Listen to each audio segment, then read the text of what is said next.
बिस्मिल्लाहिर्रहमानिर्रहीम। अल्लाहुम्मा इन्नी अस्अलुका इल्मन नाफिया। ऐ अल्लाह ताला हमें मुफीद इल्म हासिल करने और उस पर अमल करने की तौफीक अता फ़रमा और ख़ुद से डरने वाला बना। आमीन सुम्मा आमीन। अस्सलामु अलैकुम मेरे अज़ीज़ तलबा व तालिबात। उम्मीद है कि आप सब खैरियत से होंगे और अपने अपने घरों में हिफ्ज़ व अमान में होंगे। मैं हूं आपका टीचर मोहम्मद अमीन और आप मेरा यूट्यूब चैनल देख रहे हैं एजुकेशनल एकेडमी। तो अज़ीज़ तलबा, कल हमने पढ़ा था पैरा नंबर 4, उसके अल्फाज के मैनी और उस पैराग्राफ की तशरीह। तो अज़ीज़ तलबा, आज हम पढ़ेंगे पैराग्राफ नंबर 5, उसके अल्फाज के मैनी और उसकी तशरीह। अगर आपने अभी तक मेरा चैनल सब्सक्राइब नहीं किया तो वो भी सब्सक्राइब कर लें और साथ जो घंटी का आइकॉन बना हुआ है उसको भी दबा दें ताकि आपको सबक जो है बर वक्त मिलता रहे। तो अब हम आते हैं सबक की तरफ।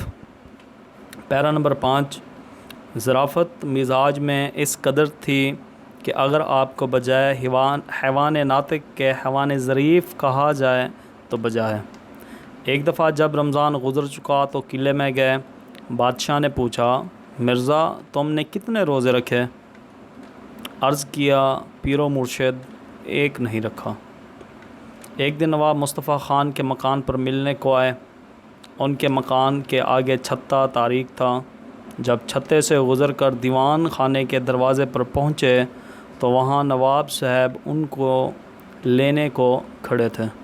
मिर्ज़ा ने उनको देखकर ये मिसरा पढ़ा, आब चश्मा हैवान द्रून तारीकस्त, जिसका मतलब है आब हयात अंधेरे में। जब दीवान खाने में पहुँचे तो उसके दालान में बासबब मशरक़ रवैया होने के धूप भरी हुई थी। मिर्ज़ा ने वहाँ ये मिसरा पढ़ा, ई खाना हमा आफ्ताब अस्त, जिसका मतलब है ये घर तो सारे का सारा सूरज है। तो एक सोहबत में मिर्ज़ा मीर तकी मीर की तारीफ़ कर रहे थे तो शेख इब्राहीम ज़ौक़ भी मौजूद थे। उन्होंने सौदा को मीर पर तरजीह दी। तो मिर्ज़ा ने कहा, मैं तो तुमको मीरी समझता हूँ मगर अब मालूम हुआ कि आप सौदाई हैं। अज़ीज़ तलबा, अब हम करते हैं इसके अल्फाज के मैनी। पहला लफ्ज़ है जी ज़राफ़त। ज़राफ़त का मतलब होता है अक्लमंद होना या खुश तबी। मिजाज, तबीयत। हैवान नातिक, बोलने वाला हैवान, मुराद इंसान। हैवान ज़रीफ़, हंसी मजाक करने वाला जानवर। पीरो मुर्शिद, हिदायत देने वाला। छत्ता, शेड, जो कमरे के आगे होता है वो। तारीक, अंधेरा। दीवान खाना, बैठक या ऐसी जगह जहाँ मेहमानों को बिठाया जाता है। मशरक़ रवैया, मशरक़ की तरफ।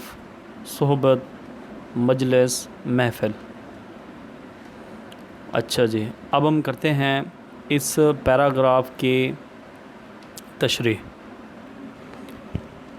मौलाना अल्ताफ़ हुसैन हाली अपने उस्ताद मोहतरम मिर्ज़ा गालिब के बारे में अपने एहसासात रकम करते हैं और हमें वो बताते हैं कि मिर्ज़ा गालिब के मिजाज में ज़राफ़त उन्हें दूसरों से मुनफरिद करती थी, मुमताज़ करती थी। अज़ीज़ तलबा, मेरी एक बात जो है वो जहन में रख लें कि खुश मिजाज जो शख्स होता है, ठीक है, जिसका मिजाज जो है अच्छा होता है वो हर महफ़िल में मशहूर होगा, यानी कि उसकी जो है वो इज़्ज़त होती है।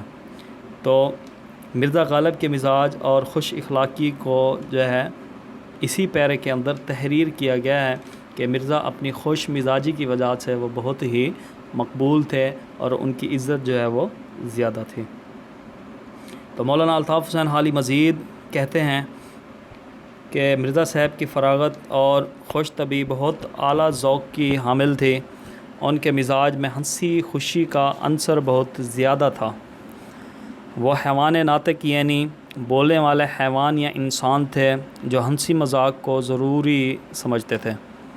दरअसल इंतहाई मुश्किल हालात में वो ख़ुद को ज़िंदगी की खुशियों को हर शक्ल में इंजॉय करना पसंद करते थे। उनके नज़दीक हर इंसान से खुशी और मुस्कुराहट से मिलना गमों और दुखों को भुलाने के मुतरादिफ था।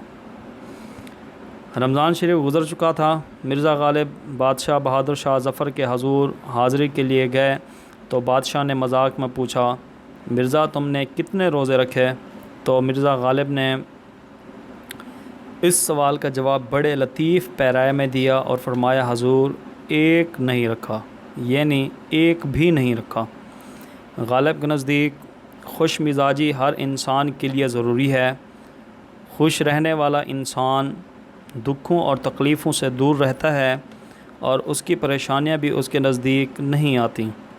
ساری زندگی غالب نے دوسروں کے ساتھ ہنسی مذاق کی گفتگو کی اور خوشی کو اوڑھنا بچھونا بنایا۔ جیسے کسی شاعر نے کیا خوب کہا، آؤ کچھ دیر کہیں بیٹھ کے باتیں کر لیں، آؤ کچھ دیر کہیں بیٹھ کے باتیں کر لیں، پھر نہ آئیں گے یہ لمحات ہماری خاطر۔ ایک دن مرزا غالب نواب مصطفیٰ خان کے مکان پر ان کو ملنے گئے۔ ان کے مکان کے آگے کا جو حصہ تھا تو وہ اندھیرے میں بدلا ہوا تھا، یعنی آگے جو ہے اندھیرا تھا تو وہاں کچھ نظر نہیں آ رہا تھا۔ مرزا غالب جب چھتے سے گزر کر دیوان خانے کے دروازے پر پہنچے، بیٹھک پر پہنچے تو وہاں نواب صاحب ان کو لینے کے لیے کھڑے ہوئے تھے۔ مرزا صاحب کے لیے یہ ایک مقام حیرت تھا۔